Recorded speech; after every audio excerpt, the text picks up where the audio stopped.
All right, all right. What is going on, everybody? Welcome to the second episode of Detroit Lions Grit Don't Quit podcast.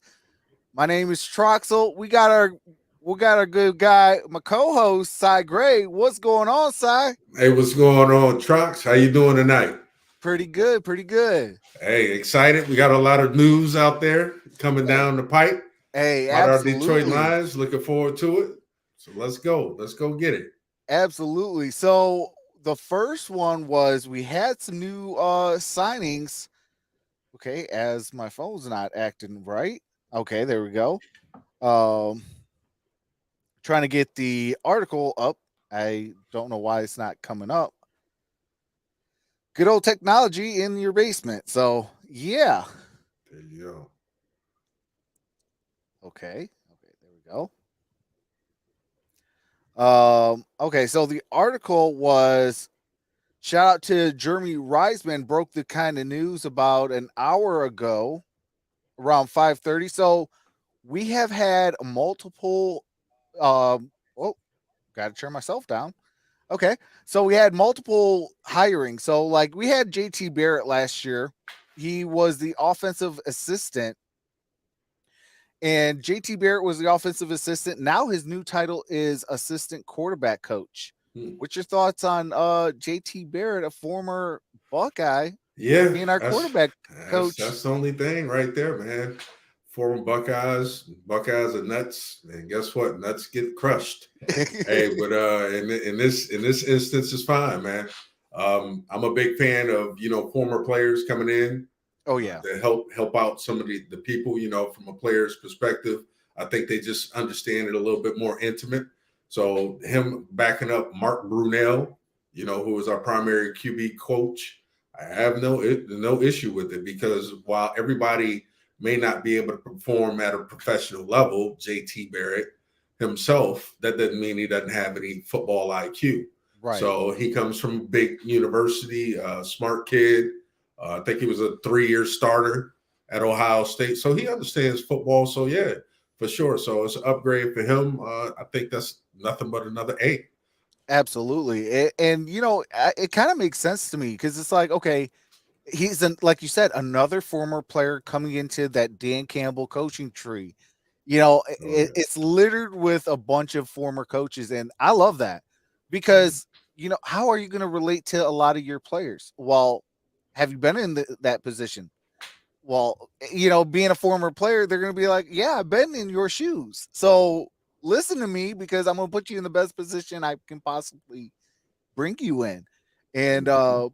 and I think it resonates well with the players. Yeah. Being a former player, Yeah. so I definitely, I mean, hey, go blue, but I like what he did last year being an offensive assistant. So, I mean, Yeah. it's good to see him still with the team. Yeah, and how could you not like it? I mean, just look at the highs of our offense last year. So Absolutely. it's just more of a title change, a little bit more official ingrained. Um, congrats to him, but that continuity. I think that's a good sign of successful organization. They have a lot of continuity. So same faces. Sometimes you have to cut people, but for Right. the most part, you're keeping things intact. The offense definitely did not lack for much last year. So, yeah, I'm all for it. Good news Absolutely. for us. Absolutely. And then we had another one, Steve Oliver. His former title was an offensive quality control. His new title is working with Coach Fraley, our offensive line coach, as an assistant O line coach. Yeah. Um, so I mean that goes again to what we've been talking about, like that continuity, you know. And what's your thoughts on that though? Yeah, same thing. Same thing. More of the same. Good news, we have a dominant offensive line. Oh We yeah. got we got the players, but we also Hank Fraley, former player again. A very good NFL player. Now he has another assistant. Just a job title change, but basically the same thing. So look, let's keep it the same. That works. Absolutely. And then a former Detroit Lion. Beautiful. Sean Dion Hamilton, he was our William Clay or WCT minority coach assistantship last year. His new title is actually his position. So an assistant linebacker coach. Yep. Yep. Another former player. You know, that's Absolutely. homegrown. So yeah, man, he's familiar with the organization. Yeah. You And know, I think that's ownership a knows him. lot key. Yeah. That's huge. That's a huge thing. So to transition from being on the field to, you know, some type of front office or make more so coaching duties, I can't see anything wrong with that. Absolutely. And then Brian Duker was our safeties coach. Now he is actually officially replacing Aubrey Pleasant. So that is our Yeah. defensive back coach now. Now for that, I wonder if we're going to replace the safeties coach now because now I believe that spot is open. I know Dre Bly is taking over for the corners. Yeah. Who's going to take over for the safeties, or is it kind of going to be like a dual? Hey, we'll both work with the safeties a little bit. Yeah, that makes sense. I mean, you know, you got Ryan Duker, you bringing in Jay Bly and Dre Bly, I should say, and you know, I think they're probably just cross contaminate a little bit more. You know, he knows the position. Both of them know the position. I don't think it's a need for it, but if they do, I mean, more power to them. But speaking of Dre Bly, man, that's just again, I think that's a home run. You know, it's a Yeah, home run edition. Prior absolutely, player, you know, he's familiar with the city of Detroit. You know, made a couple of Pro Bowls as a Detroit Lion. So he knows the land, he knows the culture. And again, you're talking about bringing in another younger former player. So those are all positive bridges to the current roster right now. So I can't help but to give it at least an A to A plus move absolutely. And maybe he does. Like this is a little bit of my opinion on it. I think Brian Duker could also be the safeties coach and still have like that dual dual role a little bit to see how he could do and things like that too. So I mean, we got to at least options, and having at least options, I mean, man, that could be huge for us going down the stretch. for sure. For sure. Um, there was also Tanner Estrand. Yeah. He was our former tight ends coach and passing game coordinator, and now he is our passing game coordinator because the Lions did hire Steve Hayden, I believe his name is, as the tight ends coach. So now he just kind of has one role, which is the passing game, and I mean we've seen that passing game. So I mean, hey, if that's his job, hey, he's gonna Right. do it to a beautiful T. Yeah. And Yeah. I kind of can't wait to see what Steve can do at the tight end spot because I mean, you seen what Tanner did, Mhm. with the tight ends even after losing a TJ Hawkinson to our division rival. Yeah. So it's like there's gonna be some interest, and I got a little idea about Tanner why we are making sure that we still keep him around. But what's your thoughts on Tanner just gonna be our passing game coordinator? Yeah, if it ain't broke, don't fix it. You know, it's just exactly that. I mean, we have competent offensive coordinator starting at the top, you know, and he's putting the people in place. It's a tried, tested, and true formula. So, I listen, man. This coaching staff. I mean, overall, I mean, the individual pieces may not shock and wow anybody, but collectively I think it's smart. I think it's tough. It's everything that Dan Campbell wanted to embody. And man, I'm happy. I was clicking my heels. You could have called me Dorothy last year when he assembled this event. I called it whatever you want to call me, man. But hey, look, I was very, very happy about it, man. So, it's like I was going down the yellow brick road or something, man. But it was pretty cool, man, to kind of see it all come together. And like I said before, I've stated previously, always thought the case study was that Tampa Bay coaching staff. Yeah, They got a lot younger. They brought in a lot of former players, and it resulted a championship. I'm not saying that's what we're going to end up in, but it Yeah. was a great model to sort Right. of follow. So for all that Dan Campbell isn't, he's not this offensive genius. A lot of people kind of paint him as this, meathead or whatever it is, but Or he is he's a not the greatest defensive play caller in the yeah, league. look, I get all of that, but he's a leader of men. He's tough, Right. and I love the key word is grit. Yes. We are now truly a gritty squad. So yeah, everything makes sense, man. It's a pretty good system, I would say. Absolutely. And I mean, my little thoughts on Tanner Yeah. is if we ever lose Ben Johnson, Mm-hmm. who do you think is going to be the next one up? I'm Yeah. thinking it's going to be Tanner because Gotta be. he's worked with Dan Campbell, he's worked with Ben Johnson. They both Yeah. were former tight end coaches. So I mean, Yeah. it almost kind of like it's almost going to be a seamless transition if we ever do lose Ben Johnson, which hey, knock on wood, we don't. Fingers crossed. Hey, absolutely fingers crossed. Because Yeah. I mean, I think that everybody's kind of like buying into what our offensive coordinators is putting out there. Yeah.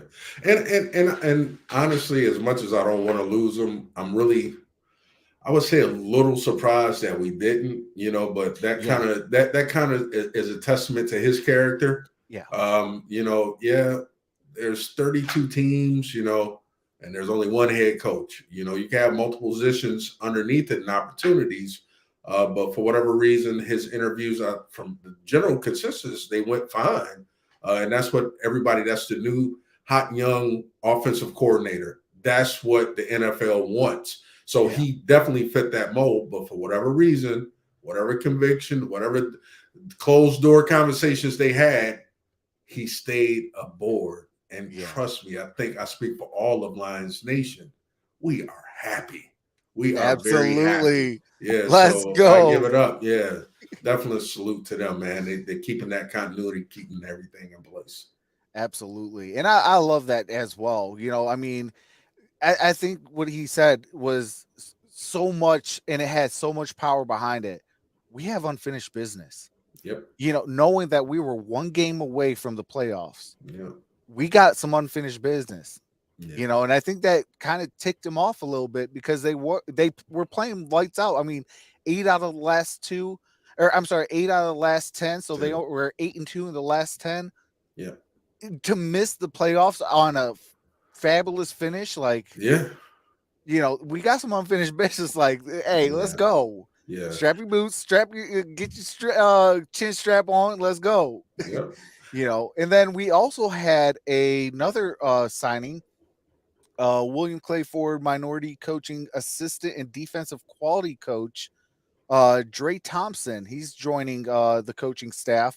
Okay. Obviously, that it's kind of like an internship, kind of get you your Yeah. first job in professional sports. Yeah. And I'm kind of excited to see what that he does. I mean, everyone starts somewhere, whether it's a quality coach or quality control or Yeah. whatever. Yeah. I For mean, sure. hey, Detroit Lions hired Bill Belichick as a defensive quality coach back in the Yeah. '70s. So Yeah. we Little all known start fact. somewhere. Yeah, Yeah. we all Yeah. start somewhere, and hey, we all know that road went to. Yeah, yeah, for sure, man. I mean, you got to look at it. I mean, Dan Campbell is developing his own tree. Yeah, It's a lot of interest out there. Hopefully, we keep Aaron Glenn, but like I say, major props to him and Brad Holmes, our general manager. I mean, whatever it is that they saw, that vision is being executed beautifully. I have no complaints, man. None at all. absolutely, and I think it's going to be a beautiful thing once this thing really gets going in what a few more months, about Oh yeah, 6 more months we got, and we're right back in the thick of things. So, I yeah, mean, it's going to get interesting, and these hirings. I mean, I can't complain because yeah, we've seen that. Yeah, Dan Campbell kind of gave Aaron Glenn a little bit of leeway, hmm, more than what he should have. Some would say, because the defense was playing so horrible, to yeah, start the season. But he stuck with it. He believed yeah, in his guys. He believed in what we're building yeah, and the coaches that he put together.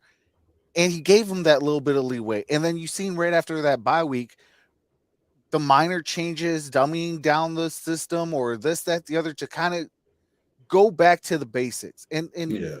that's what I always teach everybody. Like if things don't work, get back to the fundamentals. Yeah. Whether it's your 9 to 5 job, if it's sports, if it's being a husband, or a father, whatever. Like get back to the basics, get back to the Mhm. fundamentals, and then grow from that Yeah. because the fundamentals are always going to be there. Yeah, for sure. I agree with you 100%. I heard, I don't want to really get too far into it, but I heard Coach K today say something that was very powerful. He said, everybody wants to win, Yeah. but not everybody prepares to win. That's the difference. And what I look at what Detroit is doing, again, you can't reset every time something goes wrong. You start hitting the reset button, because again, the winning formula, that's always continuity. So yeah, Yes. you're gonna cut off a couple of branches here and there. Honestly, when we lost our Aubrey Pleasant last Yeah. year, I wasn't happy about it. I wasn't either. Because I wasn't happy, and I think the majority of us felt that way because you saw what he was able to do with Jalen Ramsey and other stints he's had. He's had a lot of success with the corners, with the secondary. So my eyes popped out of my head, and I was kind of upset about it. But again, you can't argue. This is a results-based business. Exactly. Two things that were unpopular was his firing and trading T.J. Hawkinson. And guess what? Proof positive. Hey, hey, So came yeah. out smelling like a bunch of roses, freshly cut. What can you say? So what it taught me is to shut Trust my the mouth, process. put my trust in Holmes and MCDC, man. So hey, it's all good. I can't say any. I have zero criticism. We could point the fingers all day about who didn't do what. Yeah, we missed the playoffs. I mean, but honestly, we kind of, I hate to say it that way, and I hope people don't want to chop my head off, but I think we overachieved a little bit. You know what I mean? Because the expectation was never the playoffs to begin with. Yeah, it was You understand? We're in improvements. the full Right. rebuild. That was by year 2. We're knocking on the door of the playoffs. I Yeah. think when we did that after we watched or we did the draft last year, you and I both said, 3 years we should be thinking about contending for the division. And Yeah. man, we're just ahead of schedule. So I know the expectation is going to be roof high, Oh sky yeah. high next year. But you know what? Hey, It's hey, good to got be a my Lions Kool-Aid. fan right now, Hey, I man. got my Kool-Aid ready. So Yeah, hey. for sure, for sure. Yep. So, yeah, man, I'm liking everything so far. Coaching staff is definitely the like you said, getting down to basics. Uh, that's the foundation of everything. Draw up a game plan, having people in place that can relate to these young guys. It's a different generation now, so you got to find out what buttons to push, and apparently it's working. So kudos to all. Absolutely.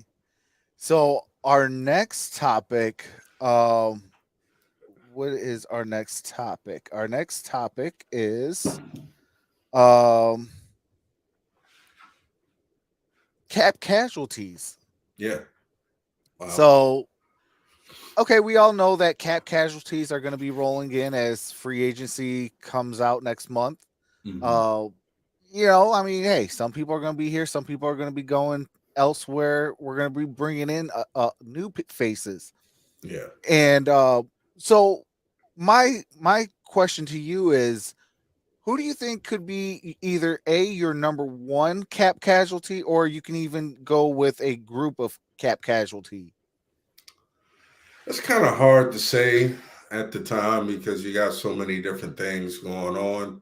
The people that I sort of kind of look at, but I don't know the right answer, talking about Big V. I think we, at the time, a lot of people felt like we overpaid for him, and the guy's I been mean, we injured. 100% overpaid for Yeah, him. yeah. So, and he's been injured, and what should have been, a tackle, he got kicked in the guard. Yeah, And when he's been healthy, he's performed. Absolutely, and I Uh, think that saved his contract size yeah, is was yeah, switching him to guard because he played yeah, a lot better. yeah. So it's a little justification for keeping him, but health is always the key. Outside of that, I know we got a couple of players where we need to look at. Jeff Okuda. I think he's entering this. It could be. Are they going to exercise a 5th-year I option on him? believe I believe they have.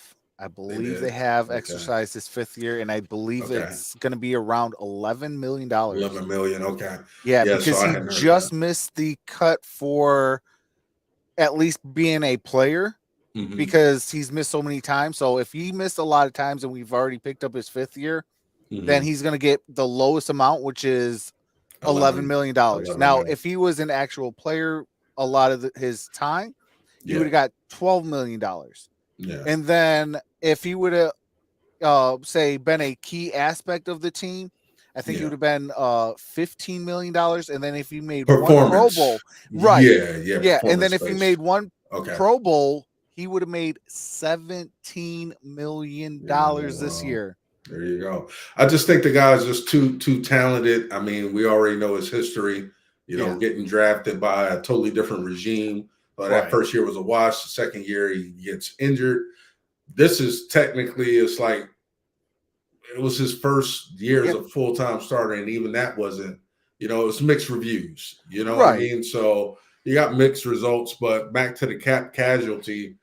I think the genius of what our GM has done is he signed a bunch of short-term contracts. So there's nothing glaring on the roster that I Yeah. can think of right now where you like, man, because everybody came on 1 year, max 2 year deals, Yeah. Jamal Williams, Isaiah Buggs, you got DJ Chark, you got a lot of these players on prove it deals, even Charles Harris, Yeah. do we keep him? He's one that, it was great in his first year, but, you know, Injuries kind of happened, and yeah, yeah, he yeah, really wasn't been able to perform in year two. for sure. So, we're not in cap hell right now, but I don't know. I can't think of anybody. You got anybody in mind? I mean, I got a few. I mean, obviously, it's going back to that mixed reviews a lot, because I Yeah, mean, you got Romeo Okwara. Like, what are we going to do with him? Is he going to yeah, stay?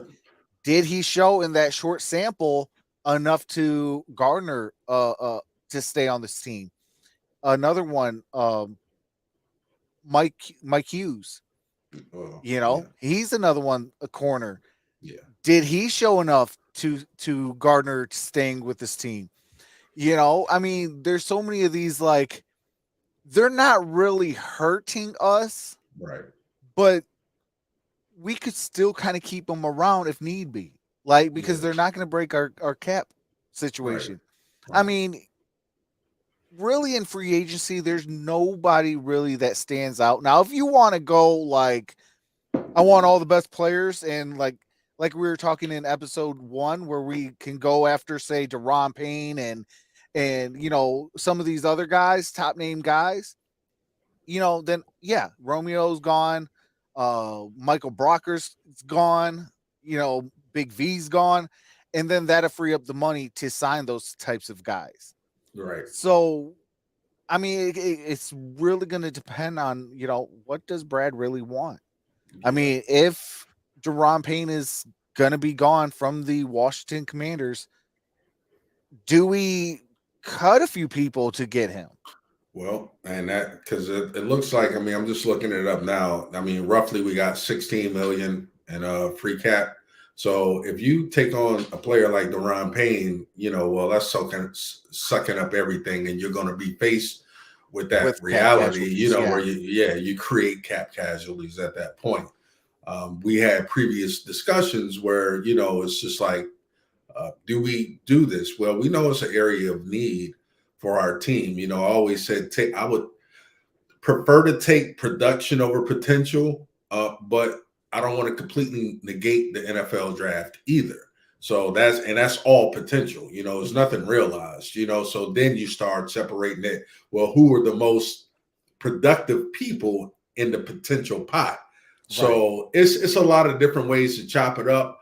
Me, in terms of what we're talking about, cap casualty, I think you really get faced with that when you start considering Deron Payne. As much as I like the player and would love for him to be a Oh Detroit yeah. Lion, Oh yeah. to me, he is more of a crowning jewel versus a transitional piece. We don't really need him right now because we're trying to fight to even win our division and have a playoff berth. I mean, the So only way I could see he's us young. even attempting to go after Deron Payne is if we did exactly what the Philadelphia Eagles did a year ago. They originally had 3 first round draft picks. They ended up only drafting 2. Yeah, and then traded one. So, yeah, and then Mm-hmm. obviously they got more picks, and I mean, I could see us moving back here, there, acquiring more picks and still picking 2 first round picks. Yeah, And acquiring more draft. Obviously, like hey, our top guys are gone. We trade back at 6, maybe to 9 or 10 or even 11, and maybe get Brian Breezy or maybe a top corner or maybe an offensive guard or something that it's going to be there, and you created more draft capital. yeah, yeah, So, I mean, I could see something like that, and then if we do something like that, I mean, could he be the crowning jewel at that point? yeah. I think it's really a unique situation because he's so young too. Yeah, So we're talking about I think he's 25, if I'm not I believe mistaken. Yeah, so. 25, 26 in there. Yeah, I think So the start of next year, I think he'll be 26 years old. yeah, so it's an extremely young player who hasn't even really hit the Yeah, peak of his athletic prime. So he's ascending. But man, that's some big numbers, man. That's a lot of money for a rebuild. That yeah. is if you're rebuilding. Again, I just as tempting as it is, uh, I don't think he's the right player for right now. So back to cap casualties. I don't think we're not in cap hell at all. There's some things to consider, like the Mike Hughes. I'm torn on Romeo Aquara too because when he's been healthy, he's definitely lived up. And we just extended him 2 years ago, gave him a brand I, new contract yeah, I believe last year with so. last year. Yeah. So I mean, we're set at edge. Oh I yeah, just think, yeah, yeah. On the perimeter, bro, we got a lot of depth. James Houston, Romeo Aquara, what we know to be him if he comes back into form. Aiden Hutchinson, we can get his pressure. brother, even Yeah, Julian Okwara, Julian, like yeah, outside linebacker slash DN. yeah. I mean, but he's one that And he could he be a cap casualty he too? could go, yeah, yeah. That was seemed like more of a favorite pick when we picked him, and he hadn't proven to be anything just yet. But I know that our linebacker coach is absolutely still in love with him, so I don't know if they're okay, willing to uh break up break up that, that kind of marriage a little bit. yeah, Where I think if we don't want him at defensive end, I think yeah, uh, Kelvin Shepard might want him to come back to the linebacker room, and maybe we figure yeah. out something with that.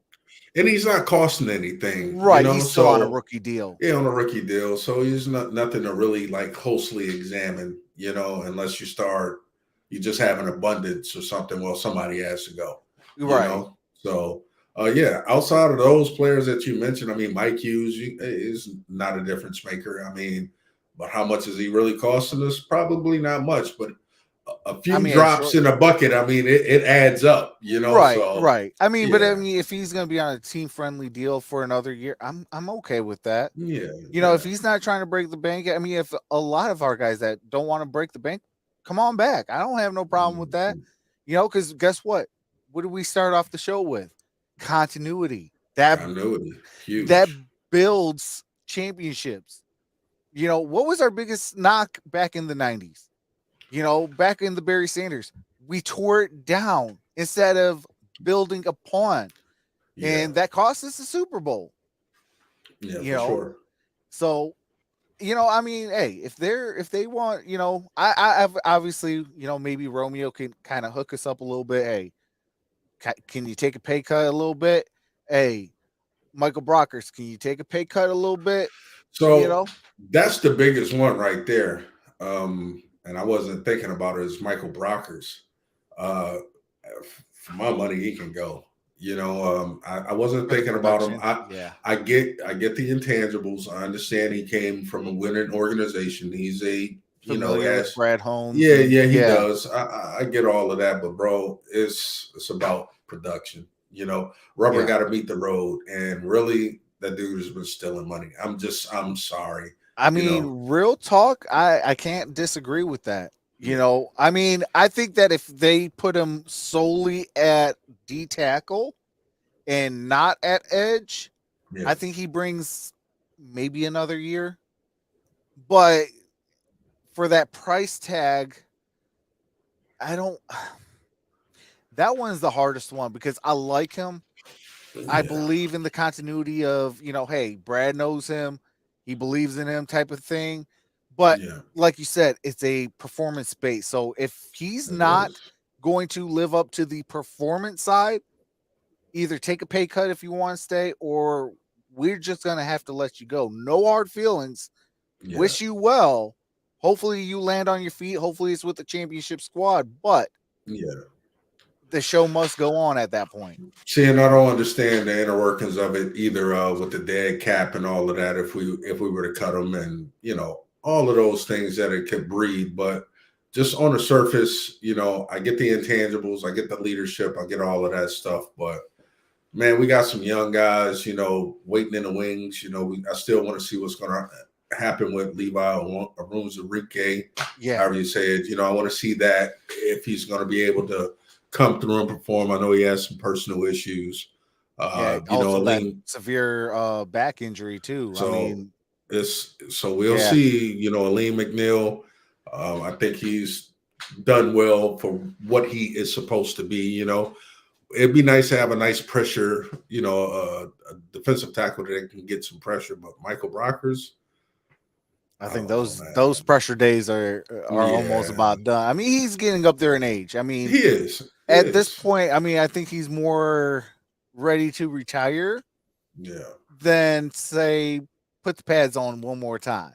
yeah, Now, I'm not going to speak for no man in the competition level and competitive nature, but I mean, based on age and performance, as a viewer, like yeah. I would have to say that it's He's seen his better days. yeah, he's seen his better days, Yeah, absolutely. yeah, yeah, for sure. So I don't know, but that would be probably the biggest one right there. So, but you got the draft again. The draft is coming up, but even before that, even like the free agents that we're looking at, we got to clear out some space because a big name that's been getting tossed around, trucks, is us getting a safety, a particular safety, Yep. from Philadelphia.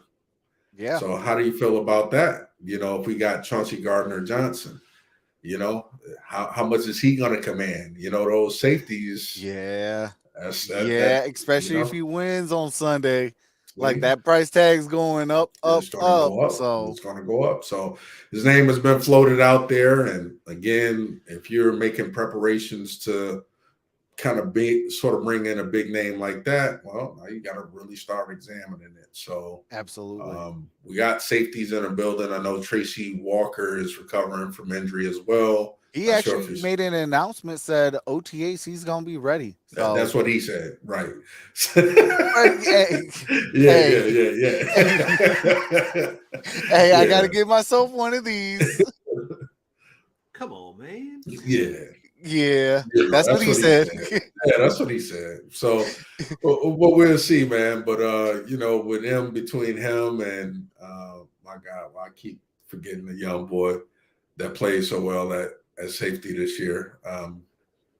Who was our Kir- other Kirby Joseph. Kirby Joseph? My Oh yeah, God. Yeah, the safety room between him. I was never a Tracy Walker guy, but Tracy Walker is a good. I didn't like when we see, drafted him. I To be am. honest with you, See, yeah. I was thrilled because I mean, Yeah, college I wasn't like too thrilled, but I was who knows? after that rookie season. I said, okay, he could play Yeah, with some with some proper coaching. yeah, I think he can really take form because Yeah, I want to say it was his first 2 years he was with Jim Caldwell, yeah, and he was almost in the Pro Bowl conversations. And then Matt Patricia came in, I believe it was year 3 of his career, and he was yeah, MIA. yeah. I mean, he was good as gone almost. See, and that's in the Patricia years kind of clouded it A clouds lot of everything things, because absolutely. the defensive philosophy, the whole bend but don't break, let's just build this gate. We're not gonna really pressure you, when we got Trey Flowers, just the whole philosophy, bro. I know. So it's just like the whole thing is so when you have players, Yeah. i.e. Jeff Okuda, who came from that, it's just like, okay, I'm gonna give you a fair shake, That's why I because wiped yeah, every single player in that yeah, era yeah, completely clean. yeah, If you yeah, were not a Patriot guy, yeah, you had a clean slate. Patriot guys, you were yeah, good as gone. yeah, for Because I'm sure. when we clean in house, you gone. And Yeah, that's exactly what happened when Dan Campbell came in. I mean, he basically first year wiped all the Patriots guys out. yeah, man.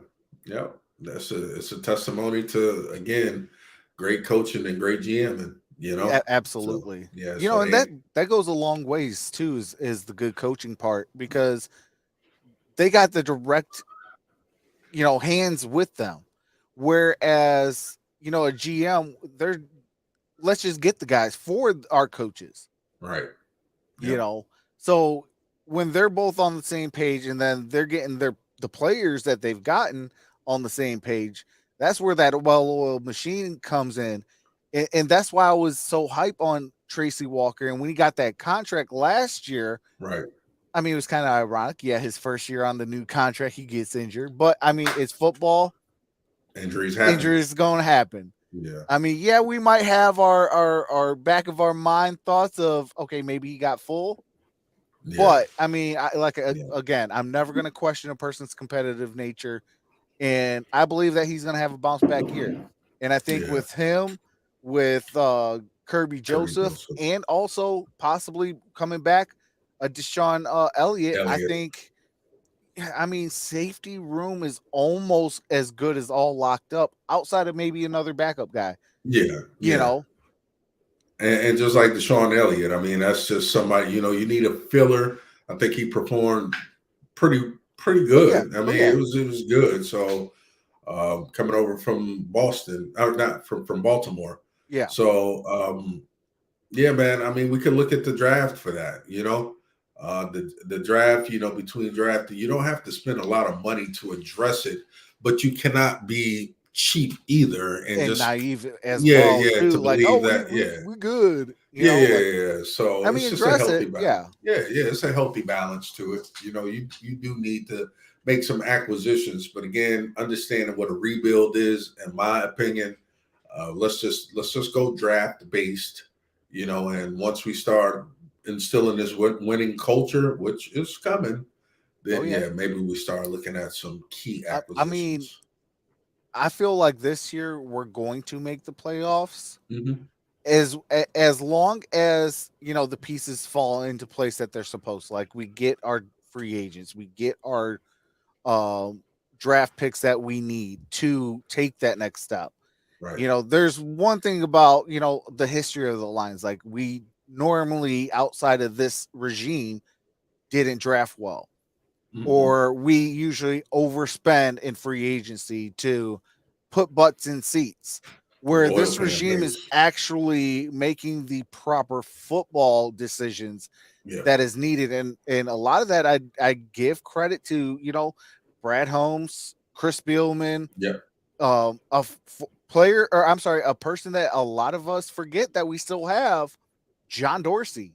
Yeah. For sure. Like I give credit to those guys. Yeah. The Ray Agnews and things like that. Like I give credit to those guys because they work their tails off, and it shows that they're making the proper moves. Yeah, but not only that, and you mentioned it, and I don't think you neglected it by anything, but they're also working with the coaching staff. Exactly. Yeah. So, because a lot of organizations, you can have a divide between, brass the leadership and the coaches. You famous examples of like Jerry Jones and Bill Parcells. Yep. Well, Jerry Jones wants to own the team, but Bill Parcells doesn't.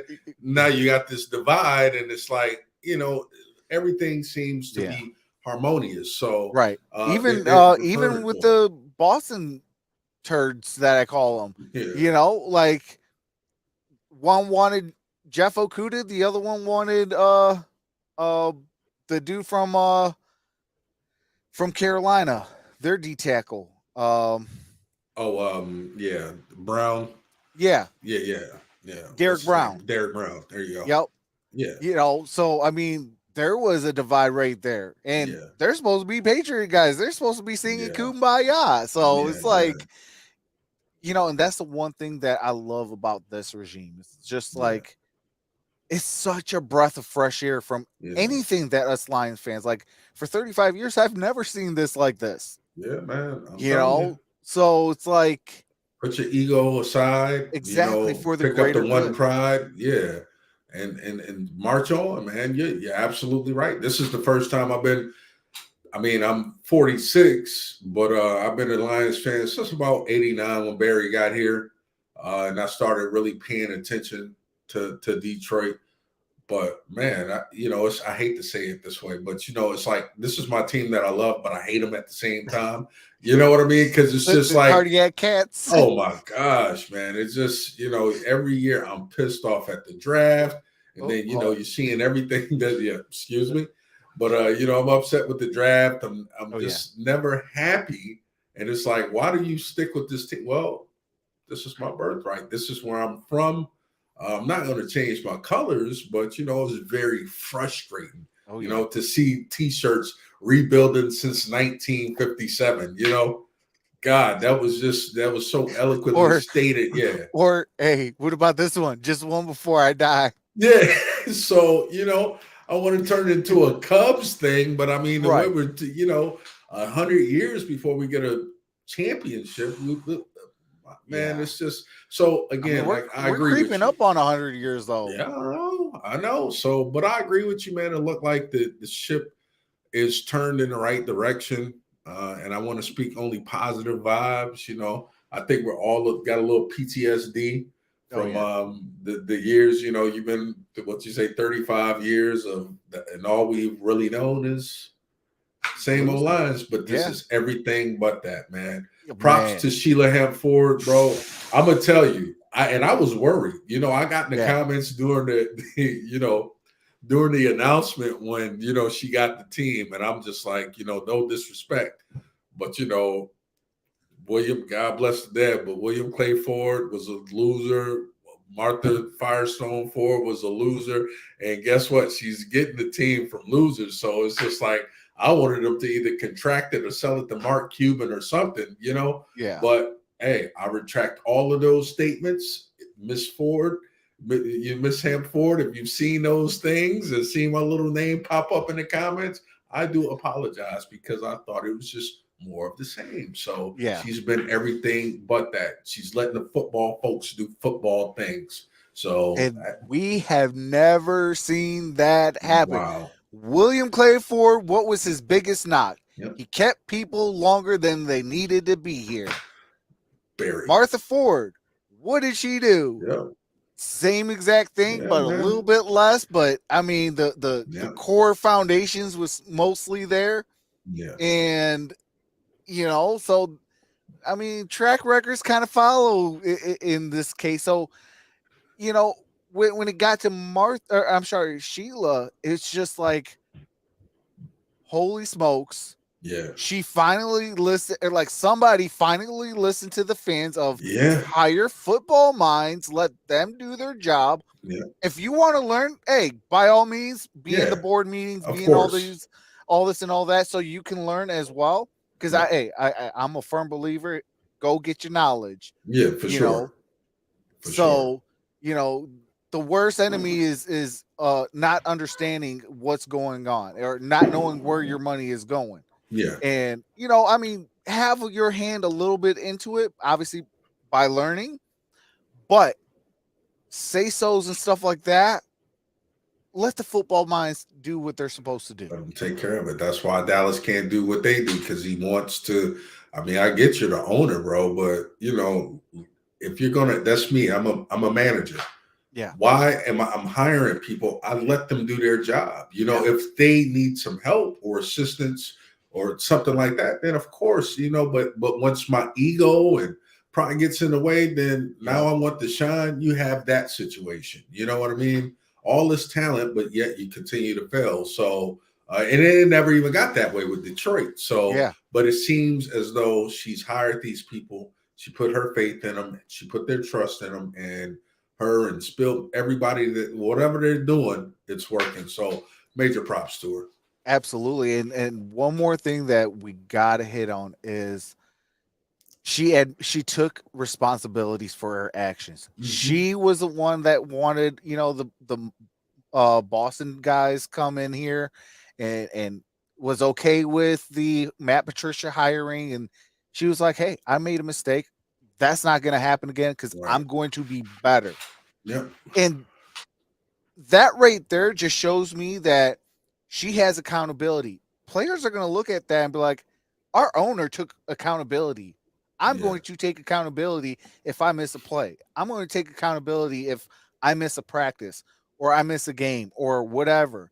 Mm-hmm. And it's a trickle effect. Like it starts with your ownership, Of trickles course. on down from the front office down to the coaching staff to the players and to the field people, whether it's your turf people to keep the fields all nice and groomed Yeah. to the water boys to the attendants and all that. Like they're going to take Right. accountability, and that's a winning formula. Yeah. I agree, man. But it takes a certain amount of humility, bro.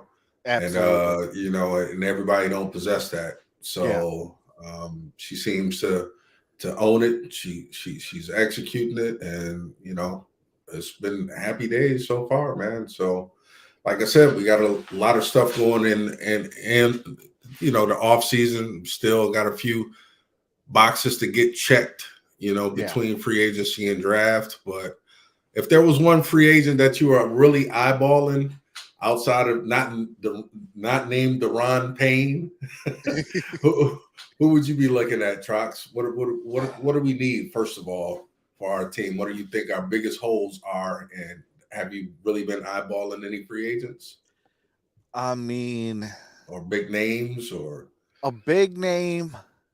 I know a lot of fans are going to crucify me on this one, especially since our room is already getting there. Yeah. Saquon Barkley. I mean, Whoa. if we can Whoa. nab him, yeah, it's going to cost us around 11 to $12 million. But Whoa. I mean, him, Swift, and Jamal. That's a three-headed monster that no team wants that problem. Right. You Yeah. know, but obviously, what do we have? What have we been really preaching? Cheaper to draft them. Yeah. Go draft your Saquon Barkley. Go draft your Yeah. Najee Harris's of the worlds and things of that nature. One of them was Tony Pollard, but we all know that he's going to get franchise tagged. Mm-hmm. And that's going back to the Deron Payne as well is why would Dallas want him to gone? Like he was their best running back, best performer. So if it's a performance based thing, he's the best one there. So that was one guy that was on my list that was quickly taken off with that franchise tag. But Yeah. that's why I was like, well, hey, Saquon, that'd be Yeah. a nice little dream wish. But real talk, like if I could go any free agent, Jamal Williams. I want our guys back. Yeah. Good He point. he was the guy that just he was everything Dan Campbell preached. He's everything that Brad Holmes is trying to build. Like he embodies Detroit. Yeah, I agree. I think that's a valid point. I mean, looking at our free agents in house again, you kind of look at the successes of the season. Again, not being hurt by not making the playoffs aside, Yeah. it was still a relatively successful season. The reason why because a lot of people will say, well, Caldwell went 9-7 and got fired, right? So we still got 9 wins, right? So I'm gonna get away from all of that talk. While it may be valid, the difference is we won 8 out of 10. The way we closed it is, you want to be hot going into the playoffs. I think the collective agreement around the NFL is if Detroit wins and makes the playoffs, that's the team no one wants to face. Yeah. When has anyone been afraid to play the Detroit Lions? So now you start looking at team composition, and you start looking at, well, what is the driving force? Yeah, we understand leadership, ownership now to the coaches, but bro, we got some dogs out there, Oh right? yeah. Oh yeah. So yeah, you're exactly right. Looking at the heart and soul, I believe, of this team is Jamal Williams. Absolutely. He was on a 2-year deal, if Yeah. I'm not mistaken. Yeah, and But he wants to be back. Like he he's wants like, to I be want to here. end my career here. Like, Yeah. So how do you do you extend them, or do you wait for him to get hurt or whatever? But yeah, I agree. You start looking at the people that made this thing go, because you could have all of whatever. The game still comes out to the players. exactly. And you have to have the right players in place. And now I think without a doubt, our culture has been established. Yeah. Keyword grit. You got a bunch of gritty players. So yeah, you start looking at who you want to go, who you want to stay, and who's expendable. And I Yeah. think the majority of our rosters are just gritty players, So yeah, I agree with you 100%. Back to your answer, kind of analyzing that. Again, it's not like we're talking dream scenario, right? So Right. who wouldn't want Saquon Barkley? I mean, what he is theoretically, right? But look at San Francisco. San Francisco made a play for Christian McCaffrey, but San Francisco was in the championship window. Right. So And there again, still are. Like, yeah, as it crazy hadn't as it closed. sounds, like they just keep this window open. Right. So that's why I say I understand how I sort of framed the question, but really, we don't need Saquon Barkley. It'd be nice, but that's the last piece. Christian McCaffrey was the last piece. Yeah. That's when we start looking at that That type goes of back player. to the Deron Payne situation too. Correct. Like, It's in the same vein. yeah. Yeah. But I was looking at players like, for me, somebody that I personally like is like Ben Powers, Oh, guard from the Ravens. It's yeah. not going to take Ben Powers. Ooh, Yeah. I like So, that. yeah. So, because we keep looking at Big V, and we know we need another guard, whether it be a starter or for depth. But to me, like, that would be the most underrated but very important move for us to make a guard play like Yeah. that. And that's a blue collar, gritty type of player. He would fit our culture. So Yeah. you heard it here first, Detroit fans. I'm calling it now. I want the Lions to go and get Ben Powers. Give him a 3-year, maybe $9 million. I don't think you're not going to break the bank for him, Right. but I think he'll be an integral part of it. And what system he comes from. What do we want to be? A running team. That is a power run guard. So the transition would be perfect for Detroit. Seamless. There you go. There you Hey, go. Come on. hey, I gotta give it to you, my brother. I gotta get. Hey, let's go. Yeah. So those are power He totally pieces. went underneath my radar, and once you said Ben Powers, I was like, Yeah. power run, Baltimore Ravens. Yeah, it's my division rival on my other side of my fandoms, but Right. okay, division rival. Yeah. That's a seamless pick. Yep. So, hey, Cy, yes, hey, sir. let's go. Hey, Thank you. But that was amazing. Now, I'm always thinking, okay, well, guard, we can go in the draft. Yeah. But again, production over potential, Exactly. But if you're counting, if you really like penny pinching and counting, I mean, then you can even dabble in both, and it's both ain't really gonna break no bank. no, Because I don't think it's gonna break a bank to get a Ben Powers. right, You no, know, I mean, yeah, he's gonna get an increase on what he's got, but I yeah, mean, it's not gonna be no big V type money. no, You know, so what a way to replace Big V. Okay, you got a few players like maybe Evan Brown. If he doesn't yeah, come back, you got draft capital. You can yeah, replace that. I mean, you got so many different moving pieces now that you go best player available in the draft. You're not, drafting for pressed. a positional need. Right, and that's what it should. I mean, free agency should supplement the draft, but that's again sort of high floor type of guy. I mean, he's not a world beater, so it's a lower ceiling, Hey, but he is solid. yeah, Like, he's a solid player, and you're not breaking the especially bank in to a get him rotational piece. for Absolutely. sure, for sure. So I mean, at minimum it stabilizes that line and that right side, and outside of that, really, I mean, I don't know how to reconcile what I think is a huge part of our team is the quarterbacks room, Oh you yeah. know? Yeah. So I don't know if we just look at it in terms of getting a potential, like a lower pick at quarterback. I know you have some ideas about some quarterbacks in the draft that you'd like to see possibly come in, but do you address that through the draft or through free agency? Actually, you know what? This kind of came up just as you were speaking this. Mm. Okay, what if we cut Nate Sudfeld? Obviously, everybody Yeah, probably like, okay, cool. yeah. Okay, there might be a undrafted guy from last year named Carson Strong. Oh, Has a strong arm. yeah, We kind of have our that's what our kind of like we need our quarterback to have a strong arm, yeah, for sure. and he's a system fit. Hmm. Then you still go in the draft, maybe sixth, seventh, maybe fifth round. Yeah. Uh, and I like Max Duggan. That's kind of the guy who I have my eyes on later in the draft. I mean, you've already solidified a lot of your positions. Why not go after Max Duggan? I mean, the dude just played in the national championship. Yeah, he got his Right. tail blew out in the Right. national championship. Right. But how many players can say that? Right. You Yeah. know that they just came off from a national championship game.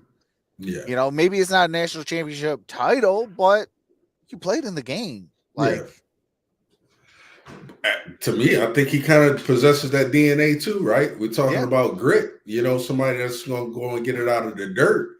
yeah. He plays fearless. I mean, he has a pretty I mean, good whip on him. yeah, Yeah. He's gritty. He's tough. I mean, he carried that team. Uh, uh, you know, I like Max Duggan. I mean, he was a finalist for the Heisman Trophy. I mean, right. so he has a winner's pedigree, even though it was TCU. Yeah, those are players that Again, you're talking about the culture that we've set. I think he'd be a perfect fit, and I'm Yeah. gonna go even further. Hear me out. But again, somebody because our offense isn't predicated on throwing the deep ball so much. Yeah, it's nice. You want to have an arm that can threaten the defense and push it out there because we got JMO and we still Oh don't yeah. know what we're doing with that. But what about a Stetson Bennett? Is that absolutely ridiculous to say something like that? I think his Bro, projections are. bro, I love you He's a winner. 110%, He's a my brother. winner. You know why? Because I was actually saying that I wanted Stetson Bennett and Max Duggan, Yeah, and we can tell Nate Sudfeld to kick rocks. yeah. Let him battle it out. But this is where Stetson Bennett took himself out of the draft and possibly out the league. Even though, yeah, he's going to be a draft prospect, but he got arrested for DUI and all that. Teams are going to look at that. So, Yeah, I mean, granted, you could probably take a flyer on him, but he's going to have some legal action by the NFL. yeah. In as soon as he gets drafted, there's going to be ramifications. So, he's Well, coming with a little bit of baggage. the But then if you're ramifications. gonna get him in, say, undrafted free agency, because I think that's where Yeah, you're gonna find him at now. yeah, I think he took himself out the actual 267, I think, yeah, thanks. drafts, Yeah. draft selections. I think he took himself out of that. But I mean, undrafted, I can see him there. Look, Uh, but do you take a risk on a Stenson Bennett now with the legal actions? I, well, here's what I say, man. I get it. Everybody wants character matters. Oh It yeah, does matter. And I could see some people but prior to that, were there any red flags on them? no, Personally, no, everybody makes mistakes, man. And yeah, that's where we start looking at, to me, I'd have to interview him and see yeah, what kind of young man he is. I'm not going to say, I want high character guys too, but, we've all been young and done dumb things, yeah, He hadn't spewed any racial epithets, nothing morally like, start talking about, homosexuals or anything like that. So the moral compass is okay. He made a mistake. And that could have cost people lives. oh yeah, oh I, yeah. I get it, but it's called a mistake. I mean, You if know, he like you were saying, if you interview him and say Brad Holmes and Dan right? Campbell, and he shows like true Yeah, remorse for it, yeah. you know Contrition that for yeah sure. that right there shows that okay, yeah, it was a mistake, Yeah, and it's just a he mistake, probably man. will never do this type of stuff again. Yeah, yeah. You know, So now, had he been a world beater and he was this, can't miss prospect, of course they're going to overlook that stuff. So oh yeah, I just kind of look at Stetson Bennett for what he is on the a field, true and winner. he is a true winner. He's not the most talented quarterback. I know he was a walk on, but again, we're talking about characteristics of building with grit and Dan Campbell guys. Again, I think he epitomizes it. I mean, this is just Especially being his a walk story on, like that for showed grit sure. to make the actual team. Yeah, yeah. So I just like it from that perspective. Well, he had a couple of drinks and did something stupid. Oh, I get it, but I've done it too. Yeah, And I don't drink. So, hopefully nobody hangs that over my head for the rest of my life I when I've mean, done stuff. I've never had a DUI, but you get what I'm yeah, saying. I mean, I've never done the drinking and driving stuff, but your boy used to be a speed demon. Yeah, yeah, right. I mean, Right, back right, in right, high school, right. they used to yell at me. Every single cop knew me by heart. Yeah. They knew me as the 108-mile-an-hour guy. So I mean, Wow. yeah, Yeah, yeah, yeah. dumb as can be. Now, But do I look back and be like, that was stupid of me? yeah, Absolutely. I will for never do sure. that stuff again. I mean, life can go in a matter of a Quickly. blink of an eye. So, Yep. I mean, to me, it's like if he shows true remorse. I mean, at that point, I don't need a quarterback to say sign. I mean, if you still want to sign Carson Strong for competition and still go after Max Duggan and still go after Stenson Bennett, I'm Right. cool with that because Right. guess what? We got competition for OTAs and rookie mini camps and stuff like that. Right. Yep. I But agree. hold on one quick second. Go ahead, take over real quick. Yeah, you're good. So yeah, so back to it, we were just discussing about potential, quarterback prospects to kind of fill out that room. Nate Sudfeld, I mean, we, had a lot of we acquired him at the last minute, for OTAs last year. Well, that was actually we got him. Hey, we got him, and he's not the answer long term. I think we should take somebody developmental in a draft, and there's a couple of free agents out there. I don't think we need a veteran laden quarterback room. So it doesn't do any good to go and get, a Jacoby Brissett or something like that. We need a competent backup, but I just want to kind of develop, our own quarterback, our own future without making our quarterback feel like his job is being threatened. So, if we in the draft right now, we're sitting at 6. how do you reconcile that issue? If a CJ Stroud, or we already know Bryce Young isn't going to fall to us, but what if CJ Stroud is there? Well, we do believe, I think all the Lions Nation believes in, Jared Goff now. Yeah, is he the end all be all for quarterbacks? He's not even a top 10. I mean, this year he had a phenomenal season, but the collective record says he's not an elite quarterback. He's a good quarterback. I mean, teams are gonna go after it because obviously quarterbacks are hard to find, but for us, because we have Goff, I don't see us. So I think it's a trade back scenario. Yeah. Or we trade up and go and get who you and I really want, is Jalen Carter, because you might believe he might be there. I just think there's no way he falls to 6, but we don't know. It's still a lot of things. The draft board changes drastically. We still got a couple months before that even occurs. We still got another couple weeks, about 2 weeks, and we'll have the draft combine. Yeah. And and that also, that shoots people up or shoots people down, and draft boards get all, hey, you think he was going to be there. Yeah, man. Yeah, it happens. So we still got a lot of ground to cover. But these quarterbacks are hot commodities, man. I mean, that's the hottest one, right? That's the most important position in all of professional sports. As I hear, I think it's Skip Bayless phrases it that way, but I do agree with that, even though I'm not much of a Skip fan.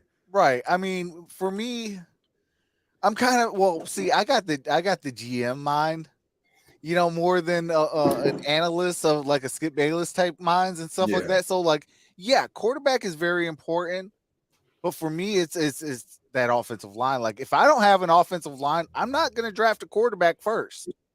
I'm going to protect the guy who I'm going to get, because I could go get a Jacoby Brissett. I could go get me this and that for a couple of years, build that offensive line, and then go say bridge quarterbacks. Right.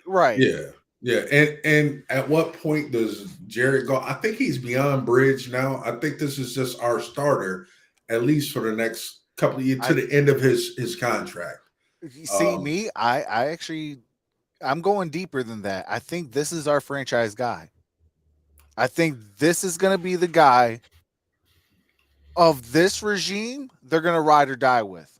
If this regime falls and fails, they're going to do it on Jared Goff. Well, okay, so hypotheticals. Let's play devil's advocate here, right? So Jared Goff regresses. He throws, barely over 3,000 yards or something like that. Not just say he regresses, and his turnovers go up, and he becomes that older version or the other version that left the Rams.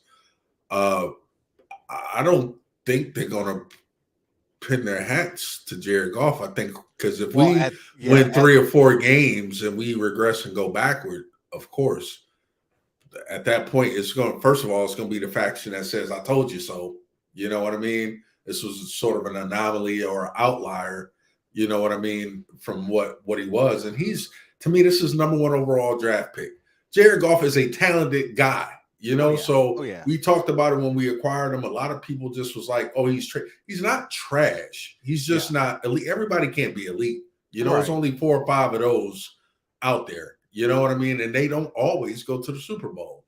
But it greatly increases your chance because Jared Goff has been to the Super Bowl. He didn't win it, but he's been there. So I think it's our guy. But again, I think for right now it is. But Garen, best believe if we ended up 9-8 again, and then he turns in another performance, he'll be fine. But if he slips any, bro, I think they're going to really reconsider it. So that's why it's important to get a developmental quarterback. Yeah, I 100% agree. But then the devil advocate side of me is going to play that devil advocate side where it's like, but we see Matthew Stafford have all these good up and down in bad years and this, that, the other type of years. We've seen the 2-3 win seasons under Matthew Stafford, even after we've made a playoff. And then we've seen, 10-12 wins. And then we've seen again, 6-7 wins. So it's like, and we kept giving him chances. I think that's going to be kind of like the this might be Sheila's person too. Like, I mean, it might not just be Brad's guy. It might be, hey, we got rid of a key guy. Like, you better Yeah. get this guy right. Yeah. And I think because we got Jared Goff in this whole ordeal, I think Sheila's like, okay, this has got to be your guy now. Like, I mean, we're not going to hand tie you where you can't go draft another quarterback. Obviously, you got to do and do your job as a football mind, like we were saying. Like, Yeah. your football mind's got to do their job, and I'm going to, like I was saying, I could be in the meetings and just learn, Yeah.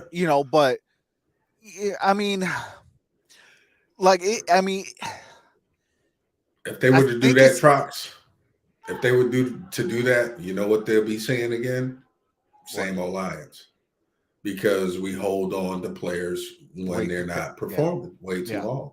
That's why I just think, I think it would end up in a different thing. It was like, okay, the writing's on the wall. We're not going to turn this into a Stafford. We're not going to turn this into, all of these, trying to win with Eric Kramer for, just too many years. yeah. So I just think, Jared Goff is, trust me, I'm not doubting him or speaking any negative right, thing over him, right. but to understand what that quarter, it's a must. The Nate Sudfelds that's gone. I think our other two, FNS. let's go and get some, Herndon Hooker.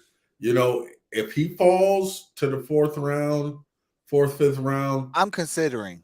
I mean, yes, a lot of people are saying he's going to drop because of his age. yeah, But I mean, again, backup quarterback that's to all we want develop. to develop. I mean, you can't go wrong with a Hendon Hooker. Yeah, that's so. I mean, it just depends on how the board falls, But I do like your initial one, a Max Duggar. I think that's. Hey, I because he's love to going to see be that. late in the draft. Yeah, He already got like that winning mindset, yeah, for and sure. you got him so late in the draft. Like, I think Yeah. he's going to be like a super sleeper guy. Yeah, yep. So, yeah, but outside of that, what do you see? What else do you see as that are holes on our roster that you like to see filled? Well, going back to Jared Goff and things like that, the guard position, and I got a guy that's in this draft class that you can get just like Max Duggan, that you could get later on in this draft, that he has so much versatility. It's crazy, especially on the interior line. Like, he could play both guard positions and the center position. Mm-hmm. He is out of Arkansas. Let me get his name real quick. Because I can't remember it off the top of my head, but I know I have it. Oh, Ricky Stromberg out of Okay. Arkansas. He is technically a center, but he's played both guard spots plus center. He's an Arkansas Razorback. You know who's an Arkansas Razorback? Mr. Frank Ragnow. So, I mean, we love our Razorbacks. Yeah. Definitely that one. Yeah. Yeah. I mean, real talk. I mean, Detroit as a whole loves Razorback players. I mean, Corliss Williamson with the Pistons. Yeah. We have Jerry Jacobs, Frank Ragnow, and Dan Skipper, I believe, is from Arkansas as well. Okay. So, I mean, we got Corliss quite a Williamson, few. Yeah. Boy. Oh yeah. You took it back on that one. Had to. I mean, yeah. That's my championship guy too. too. Yeah, man. I think the glaring needs, where I just look at, where we're really void of everything. Personally, I do want to solidify that right guard. Dalton Reisner is another guy that could be, a fairly inexpensive. I'm not going to call it an upgrade, but stabilizer. He would probably come in and be the starter. Probably $8 million a year, something like that. But I just want to get some more depth in that linebacker room. I think we just have to hit that. I got a real quick question for you. I got to find a list of all the good coverage guys in this draft class, because I have not been able to find a lot of from the linebacker position. From the linebacker position, because Man, oh man, like I see a lot of good players in this draft class at the linebacker position. I'm not saying that there's none, Yeah. but like as far as like like a DeAndre Levy type coverage guy, like a guy that he's gonna go sideline to sideline, getting those interceptions if need be, and just if you got to come to stop the run, he'll stop the run. Like just a guy that's gonna play everywhere. Like I Yeah. got to find that guy in this draft because, hey, finish the linebacking room. It's almost there. It's getting there. The guy that I keep kind of coming back to is the guy I was telling you that Dion Henley Oh out yeah, of Washington State. Because kind of looking at the film on him, man, you'll see it. Of course, it's a hype tape, but I mean, he's fast, he's big, he has coverage skills. He had a couple of interceptions that I saw. So, but he has size as well. So the thing about Rodrigo, I think depending on what front we put out there, but he makes a perfect like weak side linebacker because he is a very good coverage linebacker. The numbers according to PFF, he did well in passing situations. You know what I mean? We know what he is. He's a tackling machine, but he's because he's so small, he doesn't fit, like a strong side. He's not gonna take on the tight end and the guard and all of these people coming at him. But that to be able to defend it, he's just short. So I look up, try to find something. But that's one guy that I looked at, personally, and I'm just like, okay, he looks like a pretty good guy to possibly snag in the middle rounds because we know Brad Holmes doesn't believe in drafting linebackers in the first couple of rounds, man. Brad, I love you, man. I love you, but for the love of God, if there's a TJ Watt, you better go fast, quick, fast, and in a hurry to that podium, breaking the rules one more time because TJ Watt better be a line if he's on that draft board.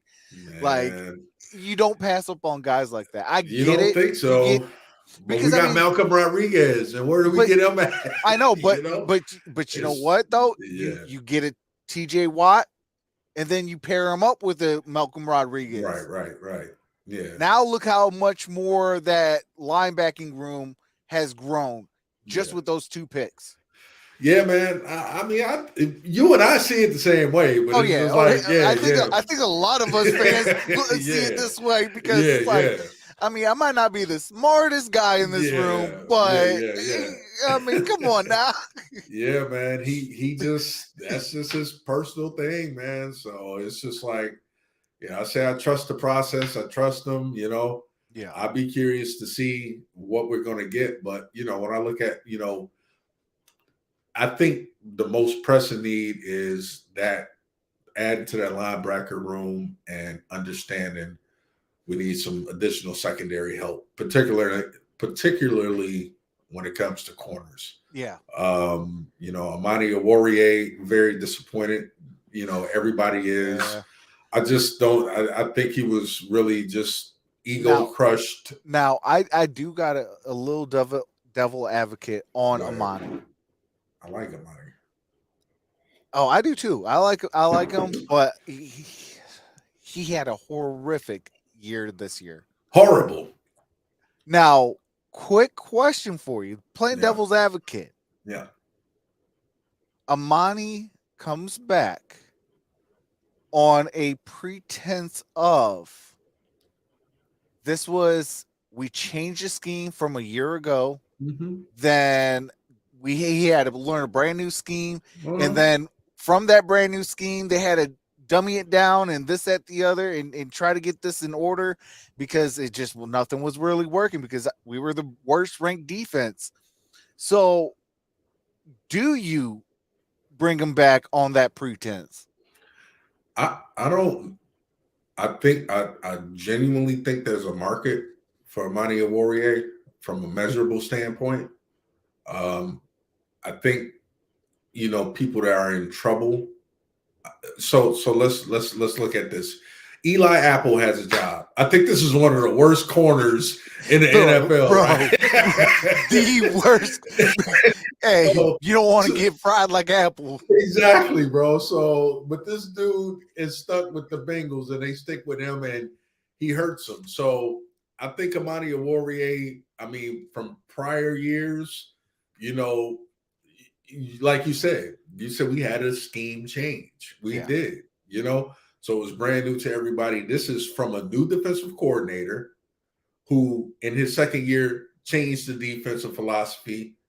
You know what I mean? So it's new to him as well.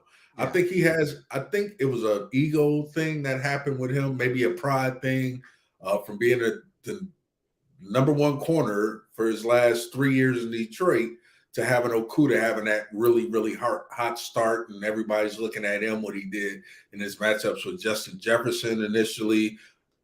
Well, you know, AJ Brown took our lunch as a whole, but you know, he was guarding, you know, Slim Reaper. You know what I mean? He did well. So I think when Amani came back, it was just like, well, you're almost demoted. And I think he underperformed. I think it was a confidence thing with him. So along with that, I mean, but change. being it's still a corner number 2 Yeah. starting. Yeah. I mean, is that really a demotion? Like, you still starting? Like, yeah, see, like that's the dog in me. Is like, yeah. am I See, me starting? too. Yeah. Okay. Yeah, I don't care yeah. where you put me at. Yeah, right I'm side, starting. left Like, side. Yeah.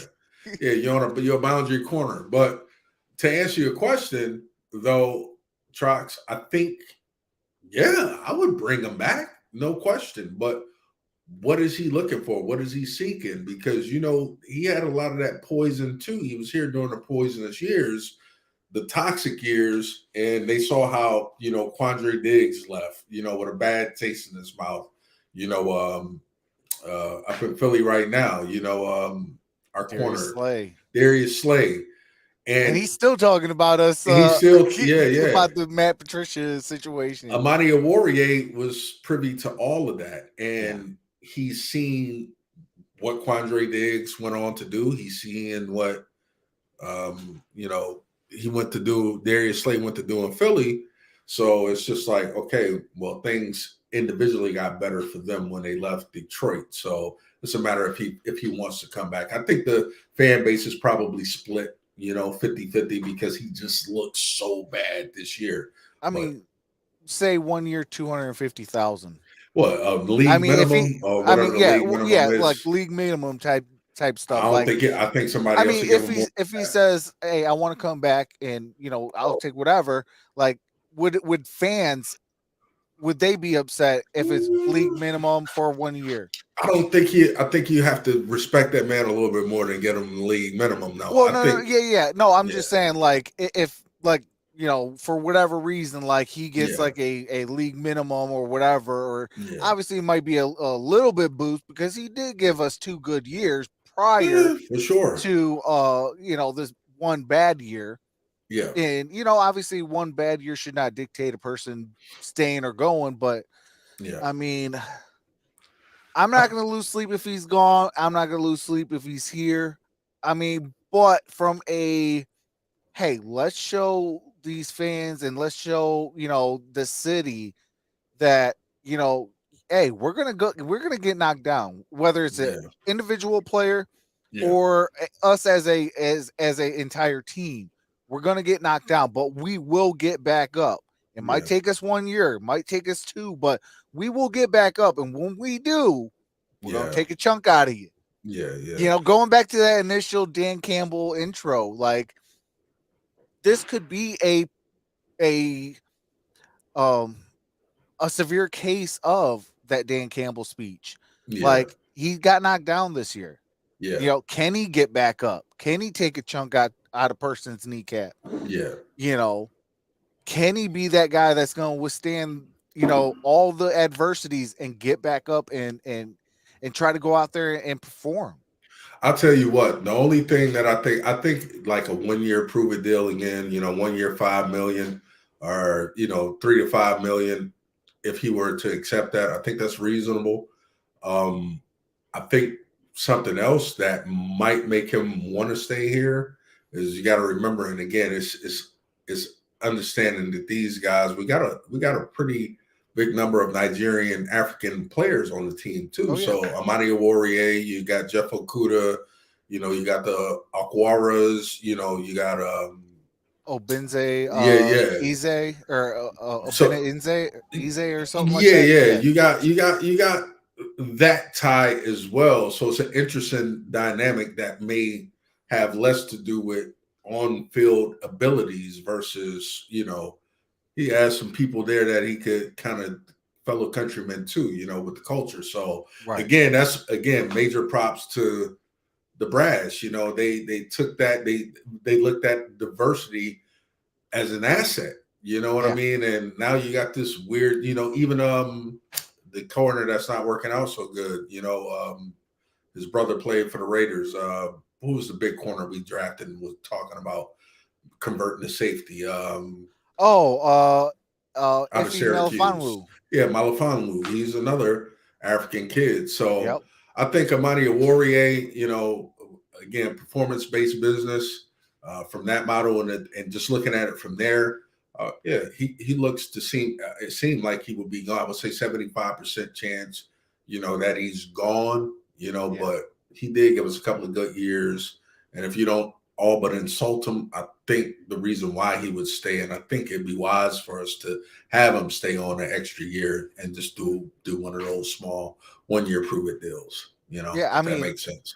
I that don't also think might Lee boost. Benjamin is going to get it though. Well, yeah, no, I mean, I'm just Yeah, I was right. just throwing some sort of number out there to, Yeah, yeah. like, I mean, if he gets a reasonable deal, like, would you guys be truly mad if he comes back, even though he had a horrible? Like, I'm not disregarding that he had a utmost atrocious year. Yeah, I'm not disregarding that, but I'm just saying, like, yeah, on a reasonable deal, would you be mad? Like, yeah, for yeah. me, I would not be mad because, like you said, like, a lot of that continuity with, his countrymen and the Yeah, adversity and correct. diversity that we have here. It's like, it's a Yeah, beautiful thing because, it I is. mean, to think that people in Nigeria are now going to look at the Detroit Look at Lions like, that. look, they That's gave us the door to be here in the league.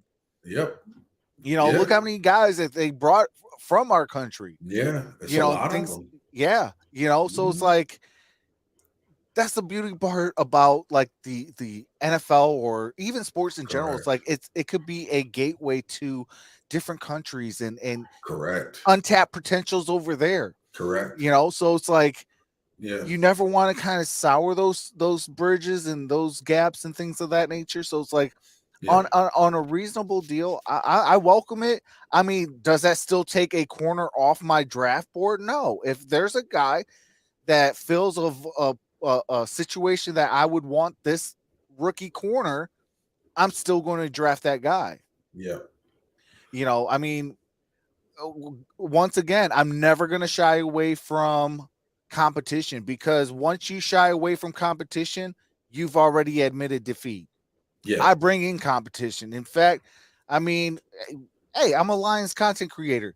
The running joke is there's a brand new content creator every single day. So I'm already in competition even on my third upload. Yeah. So I mean, I welcome it. I love it, Yeah. because guess what? It's gonna make me better at the end of the day. Yeah, for sure. Yeah, to kind of close out that to close out that, with the Amani thing, you just think, I mean, we don't want to be SOL. I hate to bring that phrase Right, up, right. holding on to players that really aren't contributing. But Will Harris has survived some kind of way. Yeah, and he's actually found a little niche for himself. the slot corner, yeah. Yeah, So like that nickel it's dime weird. slot guy. Like, Yeah, yeah, yeah. nickel dime type. Yeah, it's really odd that he was able to find that. Props to Aaron Glenn, because I Hey, think he's the only person that, because facts. that dude is a safety. My God, so it's just weird. And it's normally the opposite way. Yeah, yeah. Corners transition to safety, but he's, for some reason, it kind of works. And like you said, the nickel and dime packages. But remember, we still got Chase Lucas, Yeah. we got, so it's not like the cupboard is bare, but Right. I personally still want to see us come out as deep as a corner draft as this is, we need to come out with one. You know, whether it's Chris at 18, I really hope we take a corner. You know, Christian Gonzalez, Keely Ringo. I think he's been sliding down a lot of boards for whatever reason. But there are corners here to be had. One person to keep an eye out, and I'm going to say this in every single episode. Yeah, go ahead. Is Devon Witherspoon out of Iowa? Yeah, that man. Oh my goodness! Hey, that one's going to deserve. I think that's Illinois, right?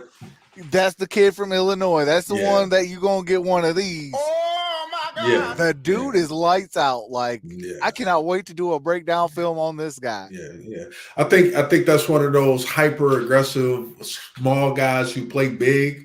You know, and he's definitely not afraid of contact. Fumbles. Yeah. He ain't faint of heart. You know what I mean? He plays way bigger than what he actually is. You know, stature wise. But yeah, for sure.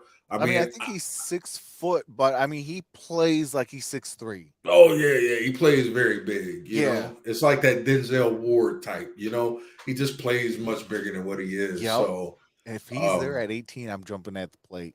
Oh yeah. Is he the number one corner consensus number one? Who real talk? A lot of people are saying Joey Porter Jr. is the number one guy. Yeah, so I think Joey Porter goes like the first corner. I think it's going to be Christian Gonzalez, the second corner, and then I think it comes down between Ringo and Witherspoon. Fighting for that third and fourth spot. So at 18. I'm happy with either one of those names. I want to figure out why Keely Ringo is really falling, out of the graces. But again, I mean, national champion. Like you want championship pedigree. I mean, the kid just won 2 back to back. I don't know. It's probably something off the field or something like that. But again, we still got a couple of months to go, for evaluations and all of that. So I really don't know what's going on with it. But yeah, for my money, those are the top high priority positions. Understanding what we have at defensive tackle and how much do we need to add, because our run defense was atrocious. It starts in the trenches. We have the edge pieces. Then we need to have a linebacker, the second layer, the defense. But really, God, I don't know what's bigger. Corner is just sort of like, we got some faces, we got some names, we got some capable players, but I really think the problem is just that, man, we need another linebacker too, bro. So well, I've always been go ahead. What was that? No, I said it's some stuff to be had. Oh, absolutely, and like I've been a firm believer, and shout out to Ray Lewis, because he's the one who really said this, and once he said it, it really clicked in my head. I wouldn't be the player I am today without the guys in front of me. What does that mean? If it wasn't for his offensive line, the Haloti Nadas, those types of guys, like his defensive tackles, his DNs, kept them clean. Him clean, so he could go make the plays. So he could go make the plays and get his other guys at linebackers get there and make the plays. And then guess what? While they're making their plays and the linebackers are able now to make their plays, what do you think the corners are going to do now? They're able to go do their job and go make their plays. And then safeties, we're the last line of defense, and we're going to finish it off. Yep.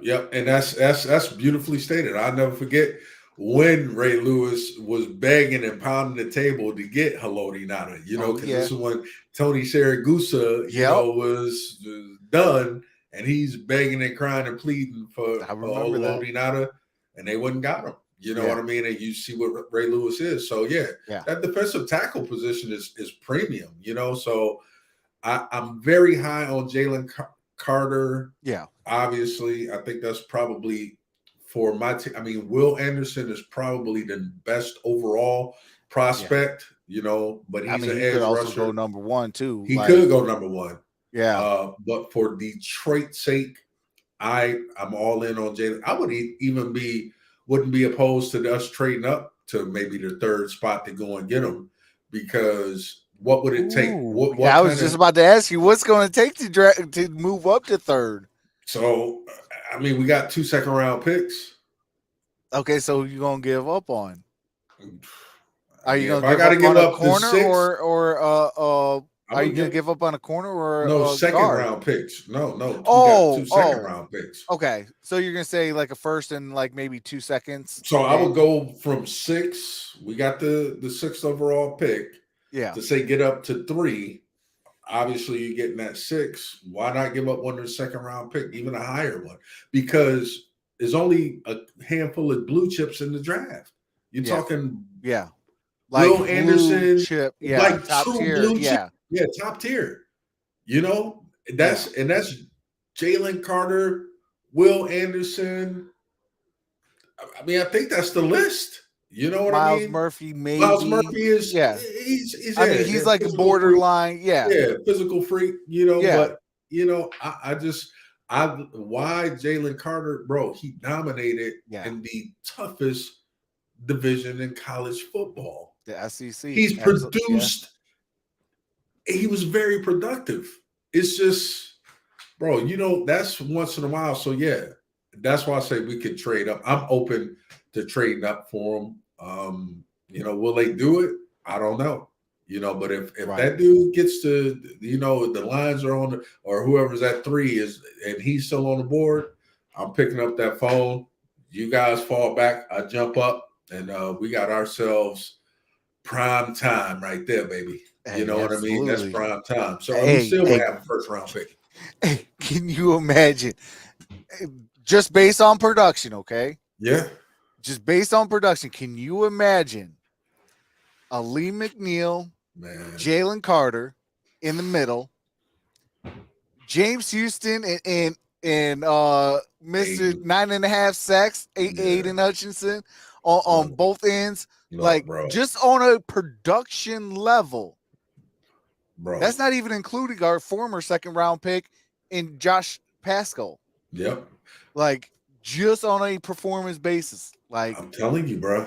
That's why he will be such an integral part of that line. And then you have the right combination of defensive tackles because Aleem is so big, he doesn't have to necessarily pass rush. I use the example always. Yeah, I like Ndamukong Suh and Nick Fairley, but they both were the same type of yeah. defensive tackles. So they're so busy trying to get upfield, draw plays, runs up the middle. It would kill our defense. And we But you played a know wide where nine Aleem concept. really blossoms? He Mm-hmm. actually blossoms in like your run stop.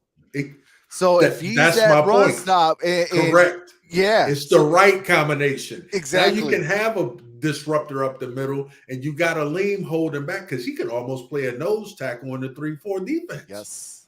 You understand? That's the right combination, bro. And it's like I don't know everything, but I do understand that part and let the edges attack. No more wide 9. I mean, just attack off the edge, bro. Right. I mean, I love the I think it Y9. fits. I love the Y9 just Jim because Schwartz, I hated it because we got ran really. on too much. I hated it. We'll see. I It was look at good for like third the down. wide 9 from the aspect of San Francisco. They don't really get run on too much. So when it's done properly with Kosek as the defensive line guy, the coach, like if it's done right, you don't really get run on. But the Jim Schwartz version, it got ran on. We got ran all over, and it's good for third down. It's just for third down because you can't split a 9 technique. You know how far out that is? Yeah. And you're depending on Nick Fairley and Ndamukong Suh, who ain't worried. They worried about getting to the quarterback. That's what they do. So it was just I get the idea of what it was supposed to be, but I'm just saying for our personnel, it was the wrong. the wrong defense. Yeah. Now It that was I wrong can, I defense. 100% agree with that. Yeah. Now But San when it's done Francisco, properly, I mean, but they also got 4 first-round draft picks on their defensive line too. So they I a think little stacked. hey, they're stacked. We're not stacked. We're getting there, but we're not stacked. So Hey, you Yeah. added Jalen Carter though. Well, bruh, We I'm might telling just you, be there. bruh, I'm telling you, that's my dream scenario. Yep, it's going to I cost think that's something. everybody's dream scenario. Hey, why risk get the chance? Go up and be aggressive. We have a history of it, right? Yeah, I mean, look at the Panay Sewell. Like he was pounding the table, and they were holding him back. Like, no, he's gonna be there. Yeah, that But was. he wanted to get out there and trade up for Panay. Yeah. That was.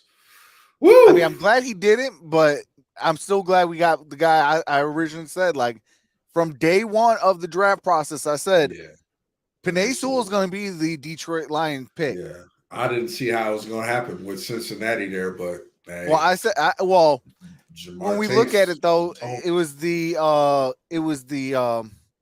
COVID year. So yeah, I mean, that was a Joe Burrow pick.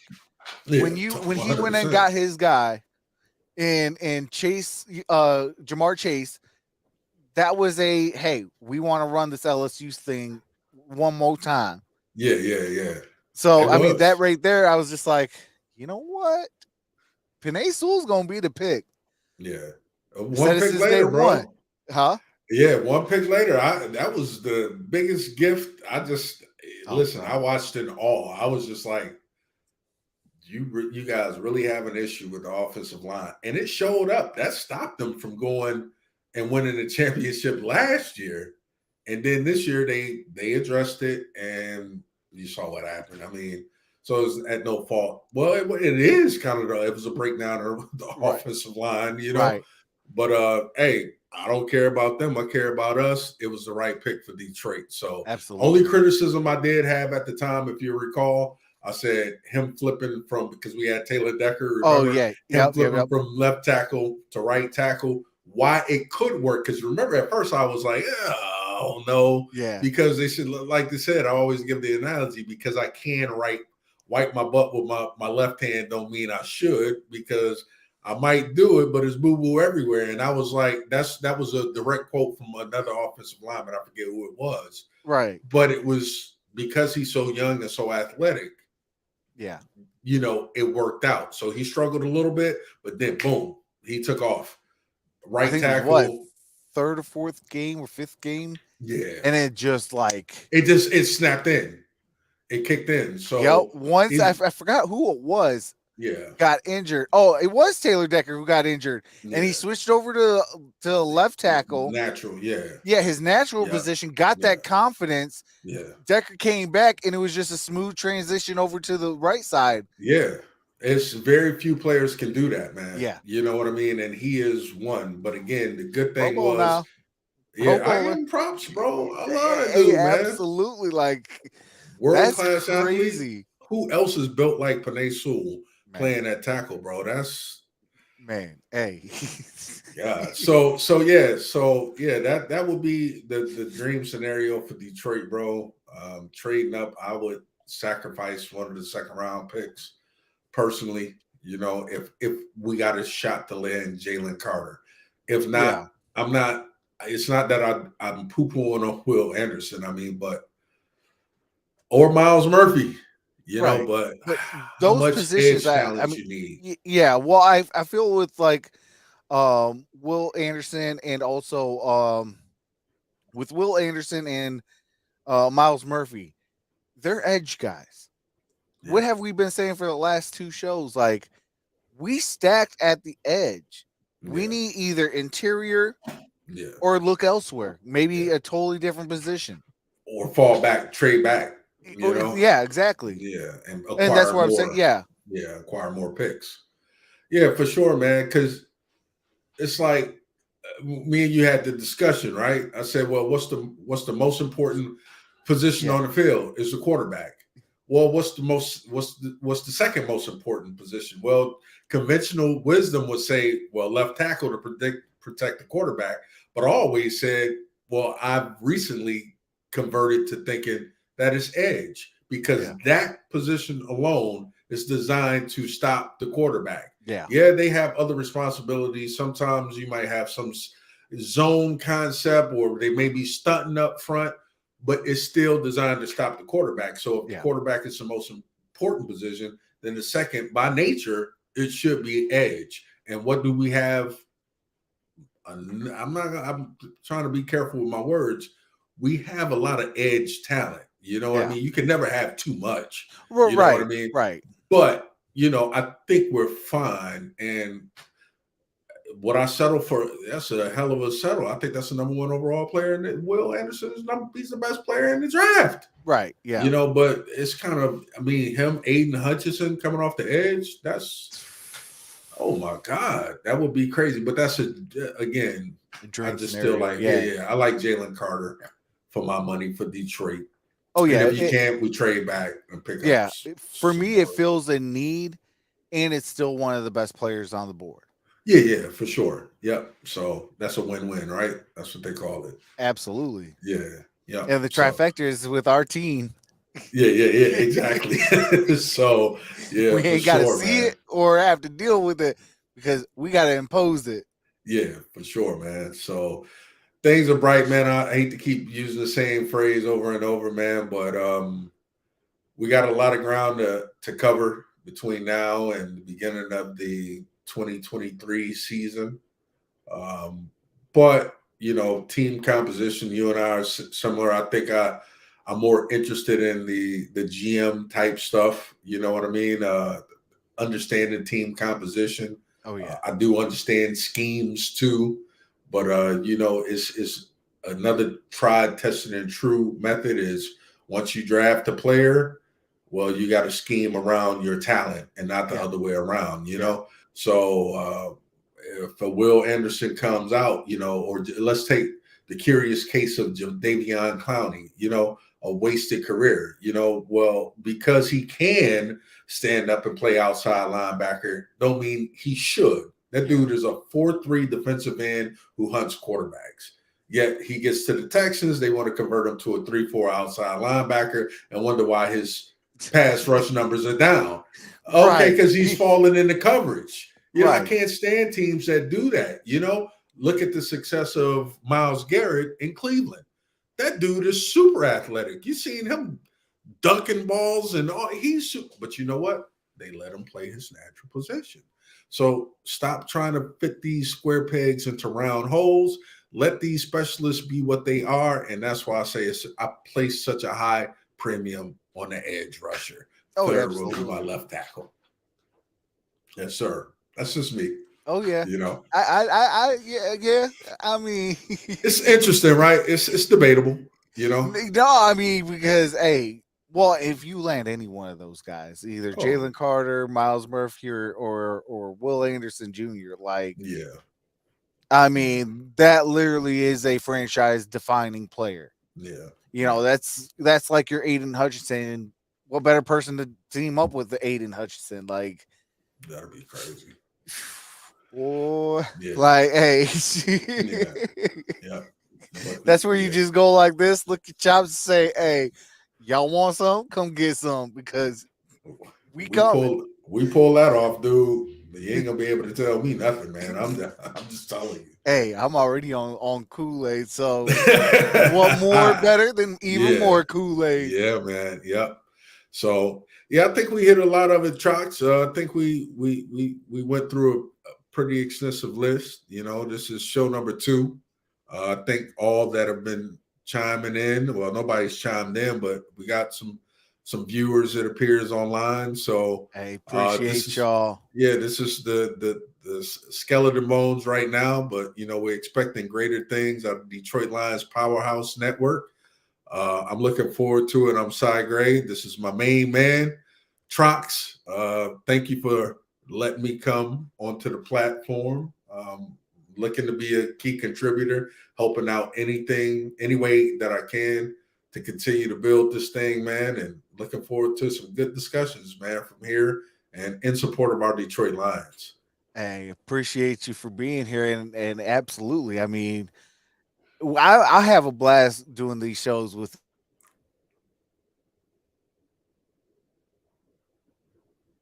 the camaraderie, like the being able to talk with somebody with Detroit Lions, like my passion. It's a beautiful thing. Yeah, and I hope that once this thing grows and blossoms.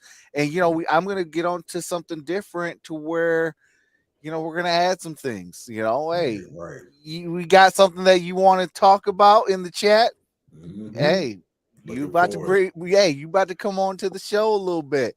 I mean, Yeah, it will have to be the next day because I do got to screen some of the stuff just to make sure that there's no profanity or things of that nature because yeah, we run a clean show on this channel and things like that. But you want to keep a football and talk some football.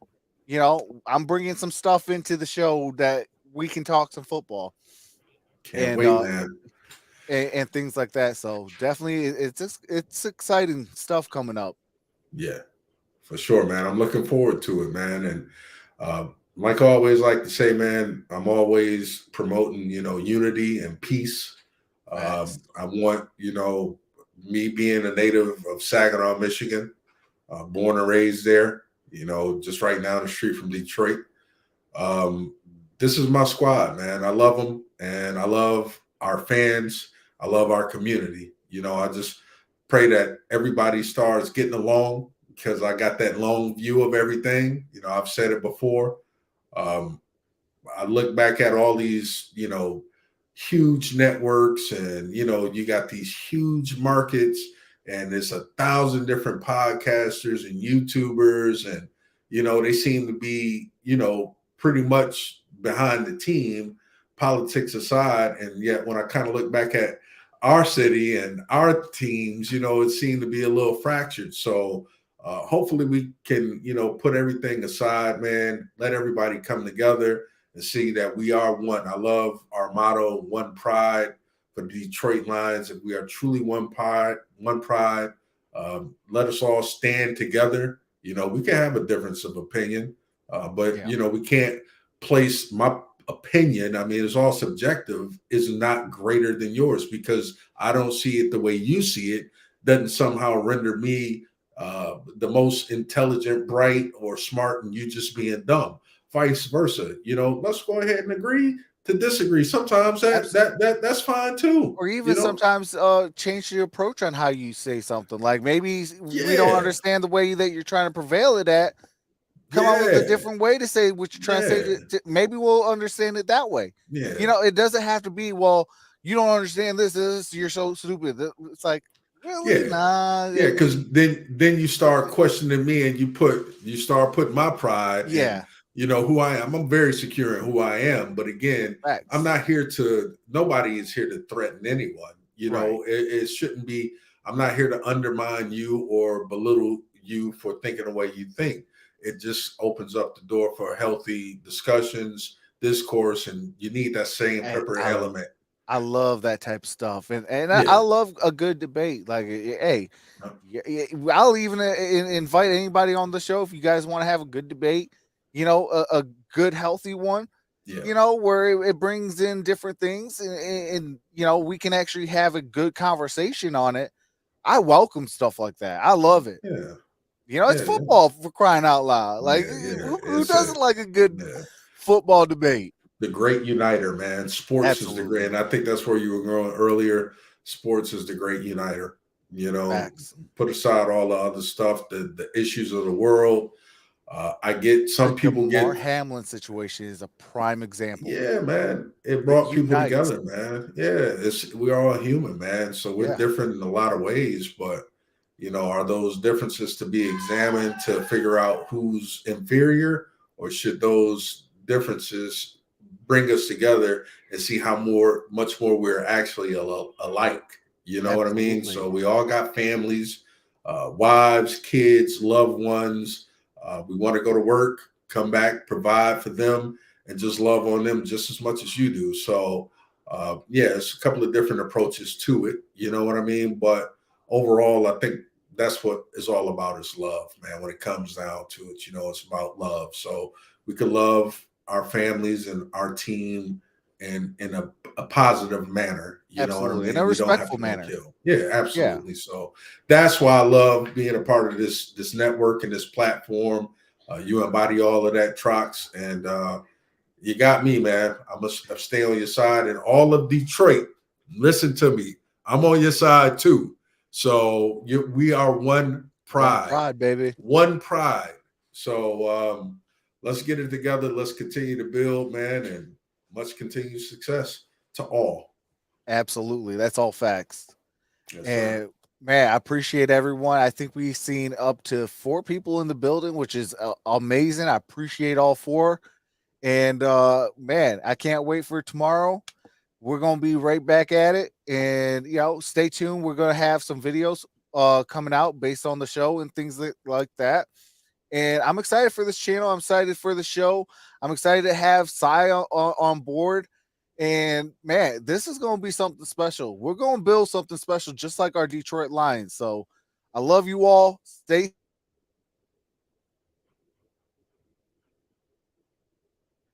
So with that being said, have a wonderful day. Stay blessed, everybody. Peace.